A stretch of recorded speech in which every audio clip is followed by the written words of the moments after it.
1989 সাল। সকাল সকাল রশিদ ঘটকের আগমনে হেমলতা ভীষণ বিরক্ত হন। তিনি বারবার পই পই করে বলেছেন, পদ্মর বিয়ে আমি এখনই দেব না, পদ্মকে আউনিক পড়াবো।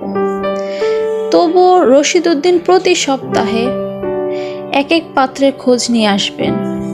মেয়ের বয়স আর কতই হলো, মাত্র 16। শামসুল আলমের মেয়ের বিয়ে হয়েছে 24 বছর বয়সে, পদ্মর বিয়েও তখনই হবে পদ্মর পছন্দ মতো। হেমলতা রশিদকে দেখেও না দেখার ভান ধরলেন। রশিদ একদলা থুতু ফেললেন উঠোনে।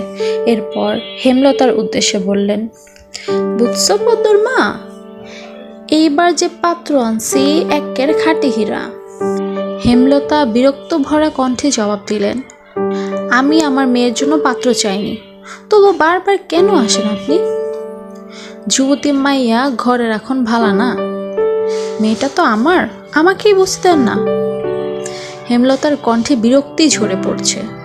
রশিদ অনেক চেষ্টা করেও সুবিধা করতে পারলেন না।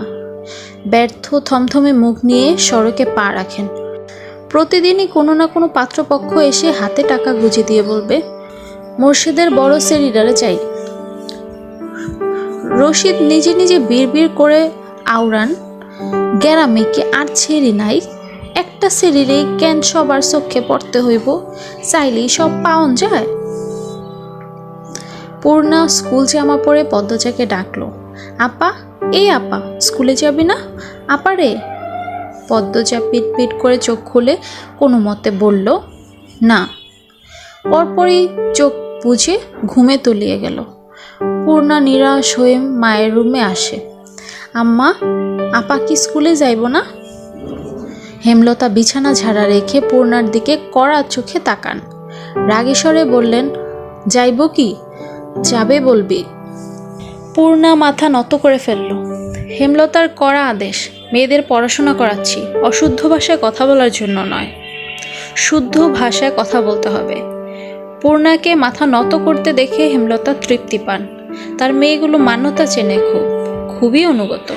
তিনি বিছানা ঝাড়তে ঝাড়তে বললেন, পদ্মর শরীর ভালো না, সারা রাত পেটে ব্যথায় কাঁদছে, থাকুক, ঘুমান। পূর্ণার কিশোরী মন বুঝে যায় পদ্মজা কিসের ব্যথায় কেঁদেছিল। সে রাতে নানাবাড়ি ছিল বলে জানতো না, ভোরেই চলে এসেছে। নানাবাড়ি হেঁটে যেতে 5 মিনিট সময় লাগে। পূর্ণাকে চুপচাপ দাঁড়িয়ে থাকতে দেখে হেমলতা বললেন, তুই যা, মাথা নিচু করে যাবি, মাথা নিচু করে আসবি। আচ্ছা আম্মা।